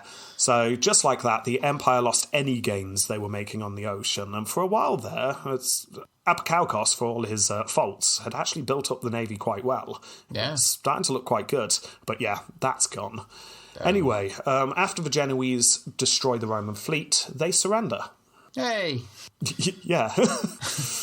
Which perhaps took John by surprise slightly. Well, hang on, you're surrendering? Oh, okay. What do you mean by surrender? Well, the Genoese would pay a chunk of money to the Romans to apologise for the war, and we will promise never to attack you anymore, said the Genoese. Oh, and those custom duties. They go back to how they were. Right. We only care about the trade. We are a merchant nation. We don't care about anything else. Those custom duties stay. So, John has lost any advances he's making against the Genoese in a trade war. He's wiped out there. And Dushan is still advancing. By now, he's got pretty much everything up to Thessalonica. Oh, so all of the south. Oh, he's got a huge chunk of the left of that triangle and the middle of the triangle. Oh, no. The Roman Empire is pretty much just that right-hand side of the triangle, but it doesn't even go all the way down to the bottom.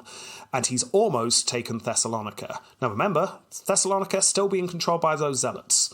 And the zealots were worried because they figured Serbia would be able to take them. So should they call to the Emperor for aid? We really don't want to. We don't like the Empire. We're pretty much independent now, but we are going to be... Oh, fine, okay. Help, they said. Help! But by saying help, it tore the city apart politically. Yeah. Because there were those in the city who didn't want to do it. Infighting starts in Thessalonica. Meanwhile, John 6 and John 5 head to the city to defend it. They head there together. Matthew, new person. We need to know Matthew. Put a box around him. Matthew is John Kantakouzenos' son. And we get an Emperor Matthew. Yes and no. He's not usually on the list, but I'm very tempted to give him an episode.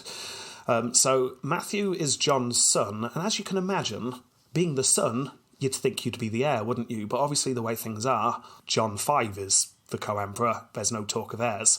So there's a bit of tension there. Anyway, Matthew is leading troops with Turkish support, but the Turkish support deserts, so Matthew's forced to retreat, which really annoys Matthew. But John 6 and John 5 were able to arrive and chased off the Serbian troops that surrounded Thessalonica. They were welcomed into the city, and John spends a few months taking back towns from the Serbian forces in the area. Hooray! Thessalonica's now in the Empire again. It's no longer under Zealot control. Yeah. And they're getting some towns back from the Serbians. Dushan at this point is caught up with a war with Hungary, so John found this easy enough. But Dushan soon came rushing to defend the land that he'd recently got. They fight for a little bit, and then they sit down and have a peace treaty, which was then pretty much ignored immediately, and skirmishes continue. But it was enough for John to be able to return back to the capital, leaving John 5 in Thessalonica. Now, from now on, I am going to really skim over what's happening, because we have, as you can see by the time of the episode, we've covered a lot, but we are only about 2/3 of the way through John's rule. Wow. Yeah, but... You did a lot. Yeah, there's a lot of details because we've got all his writing. There's so much detail. The reason why I'm going to skim over everything is everything that happens from now on. John 6 starts to take a back seat. New players come in, and we'll cover the detail in their episode. But just so we know what's going on, I'm going to quickly give you the last third of his rule. Okay, John 5 by this point is 19. He is left in Thessalonica, the second city of the empire, and he's left on his own there. Literally no one else. Well, he has some aides, and unfortunately for everyone, those aides convince him that he's being pushed aside by John 6. John 6, actually, said the aides, was probably in the capital right now, declaring Matthew as the heir. You're going to be exiled. So, back in the capital, John 6 hears rumour that John 5 is starting to feel a bit rebellious. In fact, the rumour's worse than that. The rumour is that John 5 had invited Dushan to come and fight with him. Oh. Yeah. Now, John 6, fearing leaving the capital would weaken his hold, sent Anne of Sausage to go and tell her son off. Yeah, just give a smack, whatever. Go over there, tell your son to pack it in. He best not. If Dushan's there, he is in real trouble. Yes. Go and tell him that. So, Anne of Sausage arrives in Thessalonica, and sure enough, there's Dushan. Not in the city, but he's nearby. Oh hi. Yeah. You can wave over the wall. Gooey. Yeah, well, Anne says to Dushan, get out of here. You're not dealing with my son. Which gives you a sense of what, even though he's 19, what John 5 is like at this point. Yeah. His mum's come to tell him off. Yeah. Yeah. Anyway, Anne then sets herself up in Thessalonica. She stays there from now on, but the young emperor is sent back to the capital to be kept an eye on. And at this point, it's decided to split the empire. John V is going to be upset and his supporters are going to cause trouble. Let's give him some land, is the idea. So, John V got Thrace and John VI stays in the capital. And then things start to break down a lot, mainly between John V and Matthew, who were of a similar age of each other and did not like each other. Yeah, I can see why. Yeah. The two argued and then fought, as in war fighting, not as in arguing. Yeah. Civil war breaks out again. As you can see, I'm now glossing over this a lot. We will go over this more in future episodes. On one side was John V, with aid from Serbia and Dushan, and also the Bulgars. On the other side was Matthew, with support from the Ottoman Turks. John VI, by the way, at this point is in Constantinople, trying to maintain the air of an emperor in charge of a squabbling court. This isn't a civil war. This is just people having a bit of a tiff. It's fine. We're unified. Yeah. It's fine. Oh, God, this is a civil war, isn't it? So, forced to pick a side, obviously he chooses his son. He crowns his son emperor, confirming all of John V's fears. Then, in late 1354, one evening, John Kantakouzenos received news that John V has entered the city. Rioting starts in the streets, buildings were set on fire, no one breached the palace at this point. After 3 days, John Kantakouzenos hears word from young John V. "How about this?" says John V. "Complete amnesty, just like you did when you entered the city.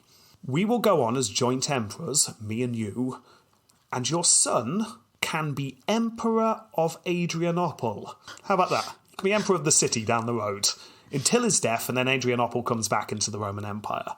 Yeah? Okay. Oh, and also, you give me all the key fortifications of Constantinople. John VI agrees to this. He realises he can't fight this, so he agrees. It did take him some time to convince his men to give up the fortifications of the city, but they do. And then about a week after this, John VI monks himself, and his wife becomes a nun. It's not hugely clear what happened. John obviously writes that he chose to abdicate for the good of the empire, figuring if I stay here, civil war's going to keep breaking out. You know what? Give it to John V. It will stop all the civil wars. But realistically, John VI obviously realised he just didn't have the power, couldn't fight John V, so he gave up before he was forced out, realising he could escape with his life. So he did. He gave up. He went on to live for years and years after this, being a monk, spent all his time writing histories and stuff, which is why we have the account from him. So there you go. That is John VI Kantakouzenos. He is bloody interesting. He is, isn't he? Really he is. That was like watching a film. Yeah, it was. I wasn't expecting it. No. I saw, don't want to give too much away, but John V ends up having a very interesting rule in terms of if you see lists of things, you go, oh, what's gone on there? I assumed John V was going to be the one that was going to cause a huge big episode, but no, John VI. Anyway, you ready to rate him? Fightius Maximus. This is his round because he did a lot of fighting. Yeah. Even though it was it's a long episode and we covered a lot of detail, I need to get across to you how much fighting went on that I just went, oh, and then there was some fighting. According to one historian, his account of the wars he fought reads as if he believes he was Caesar taking on Gaul, but actually it was just small skirmishes. He's got a point. There was nothing huge here, but there was continuous fighting. So let's just quickly go over a couple of things. He fought in the coup against Andronicus II when he was the right-hand man of Andronicus III. There was fighting, skirmishes there. He fought against the Bulgars and the Ottomans for Andronicus II and then for Andronicus III. Met with mixed success there. He fought against the Albanians when they were politically trying to get Epirus back, and he was victorious there. He then politically got Epirus when Epirus revolted. Not physical fighting there, but I don't feel like I got across just how he used his political skills there. He went from city to city just whispering in ears until they all gave up, essentially. It was very impressive. Anyway, then he becomes emperor, and he fights a civil war. A long and bloody civil war. There was so much fighting. Like I say, I've glossed over most of it. There were only a few of what you can call full-scale battles. There was at one point that I missed out just to make it simpler, a prince from the west turned up in the middle of the triangle and just declared himself emperor. and they had to go and defeat him, and they fought a full-scale battle against him, and he beat him. So there are battles taking place that I didn't even mention. But it was mixed, but he did win the Civil War, eventually. So there's that. After winning the Civil War, he then went and fought the Serbs, as the Serbians were trying to take over Thessalonica, and managed to beat them back for a while. But it didn't last long. Serbians managed to come back and take most of the land very quickly afterwards. So there is a lot of fighting with some positives, some negatives, mixed bag. The big loss, of course, is the loss of the fleet to the Genoese, which is perhaps unfair to blame him too much because the Roman fleet was just not a match for the Genoese fleet. It just was never going to win. Essentially, the Romans became a little bit too powerful on the sea for the maritime superpowers' liking, so they just came along and swatted it. Yeah. So there's nothing he could have done about that one. So no big battles, just nitty-gritty Civil War stuff. But he won most of them. So yeah, you get a big battle because it's named in history as a big battle. But actually, the kind of fighting he was doing was very important for the stability. Yeah. I mean, you could argue him losing against the Ottomans meant that the Romans lose their last foothold in Anatolia. That's not good. You can also argue under his rule, a huge chunk of the empire was lost. We're talking well over 50% on a map was lost compared to the start of his rule and the end. But that's the Black Death. They couldn't do anything. It just destroyed everything. Yeah. I think it's unfair to penalise him in this round for that. I'm impressed. I know what to say about any emperor I hated, so I'd say we should probably be a bit kinder.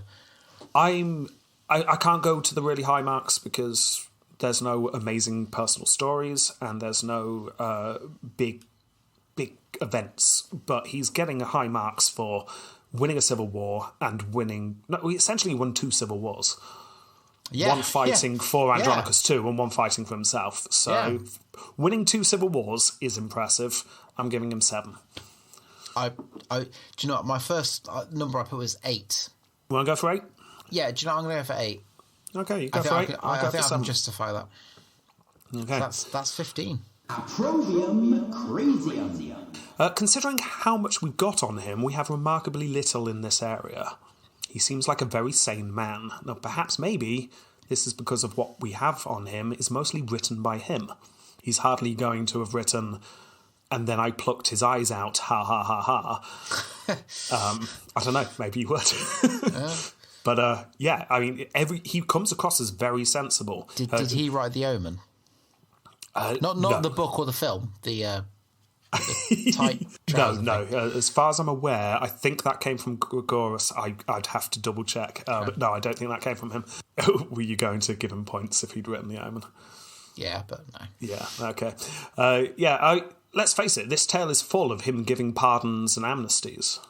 He just keeps going, can't we all just... Look, it's fine, look, you be emperor, I'll be emperor, joint emperors. Just, why are we fighting? Seems to be the way he comes across the entire time. I mean, that led to errors in judgment, because, you could argue. Calcus, whatever his name is. Yeah, I'll forgive you. Oh, you're back again fighting me.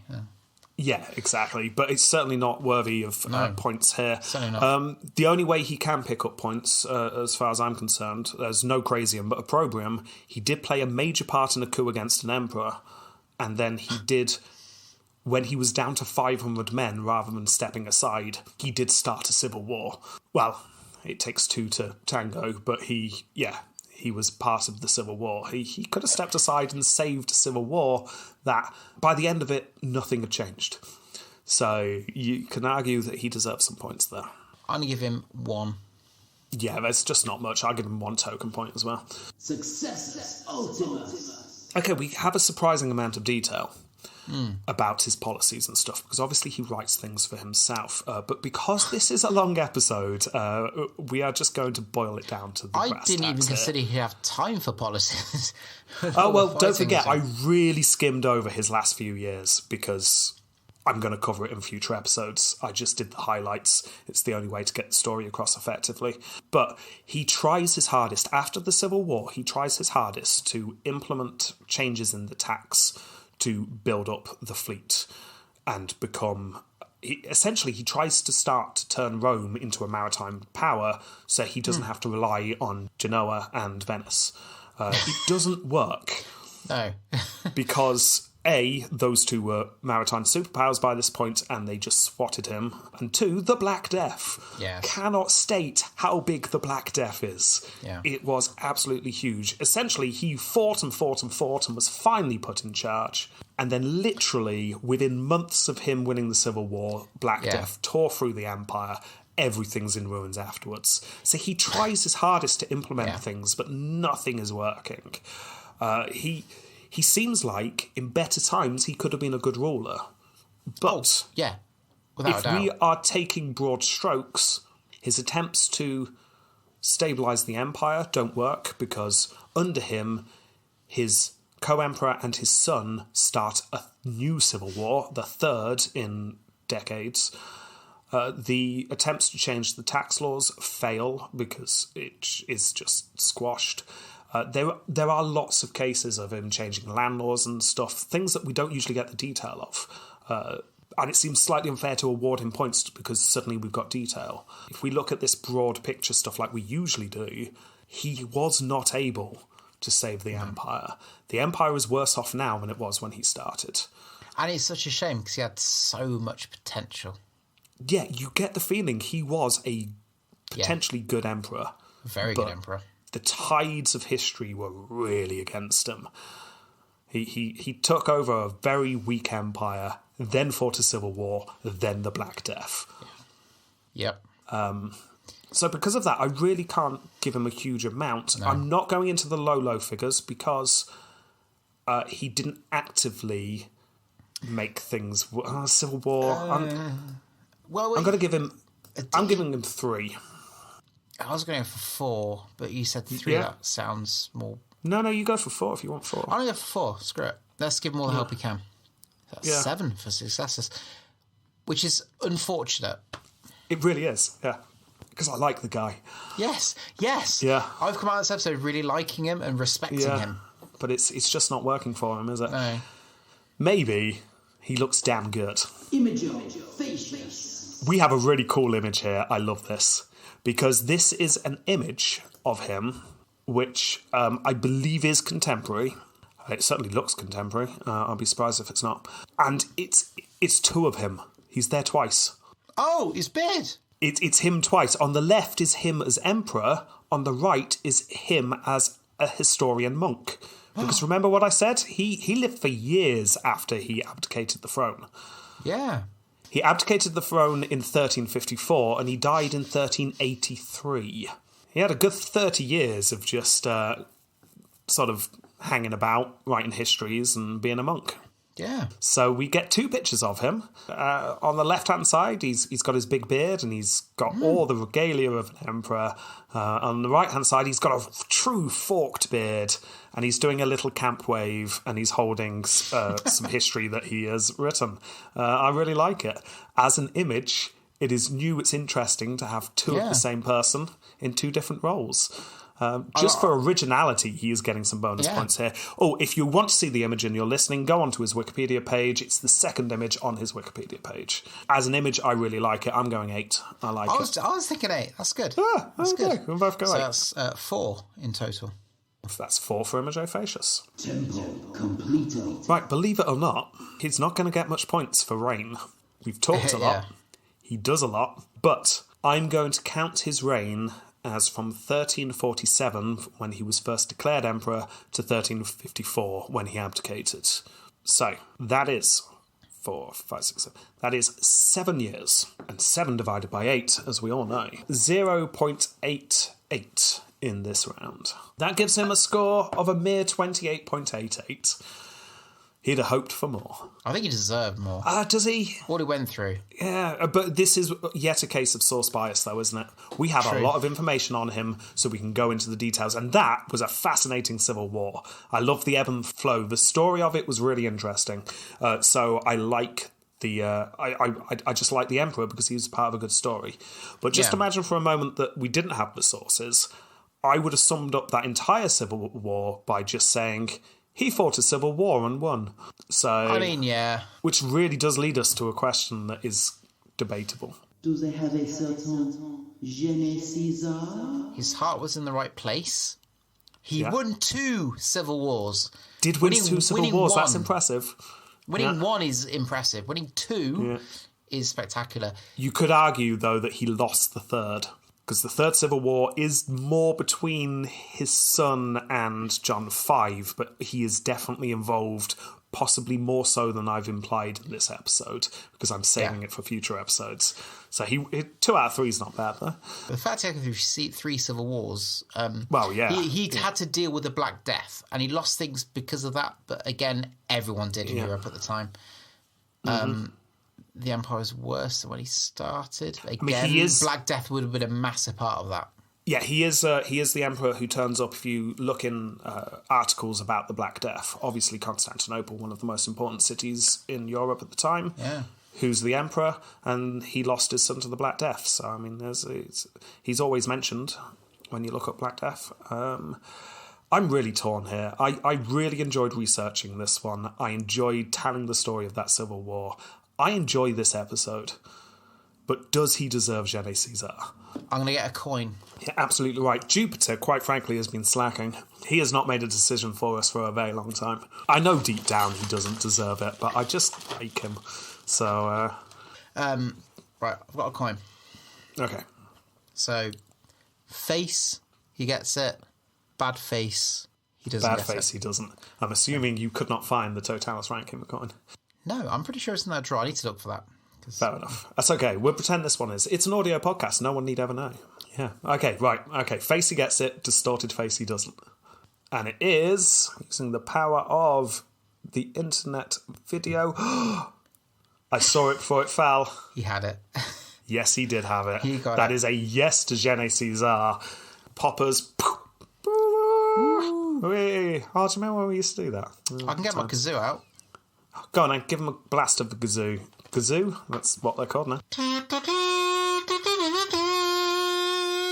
Okay, that's it. From now on, every time someone gets Gene Caesar, that kazoo will play. They get a kazoo. Yeah. We are never going to hear that kazoo again. Saying that, I honestly thought that was it. I was not expecting John VI to get Gene Caesar. I can already hear the Discord and Twitter and Facebook. It's like he clearly didn't deserve it. But I like he's likeable. He's the kind of like we always said. Would you tell people about him? Yes, I would. Black Death. I'm personally ignoring the fact that he was clearly on the side of the elite and the poor, undertrodden people who just wanted a break, just got trodden. But you don't know about the poor from history. Who cares about the poor everyman? Anyway, on that note... right, well, there you go. Thank you for listening to this long episode. This might actually become one of our longest ever episodes, amazingly. Yeah. It depends how much I can edit it down. I'm just going to tell you now, this is 2.5 hours of raw footage. I might be able to get that down to 2 hours. But the next one, I'm going to do Matthew. I'm just going to say it now. He's not usually on the list, but I'm going to do Matthew because there's not much to say about him. I can tell you what happened at the end of the rule and maybe even mention the Black Death a little bit. Hey, brilliant. That's the next episode. Right, well, thank you very much for listening. Thanks for downloading some Podbean, iTunes, Stitcher, Amazon, wherever you download us from. And remember, because we have changed the way we're doing things, I might have only mentioned this in the American podcast, we are changing. We're sprinting to the end of the Romans to make things easier for my research. So I'm hoping next weekend will be another Roman episode. It is nothing but Romans until we finish. So Roman, we will see you soon. Yes. All that needs to be said is... Get off my turnip. Goodbye. Goodbye.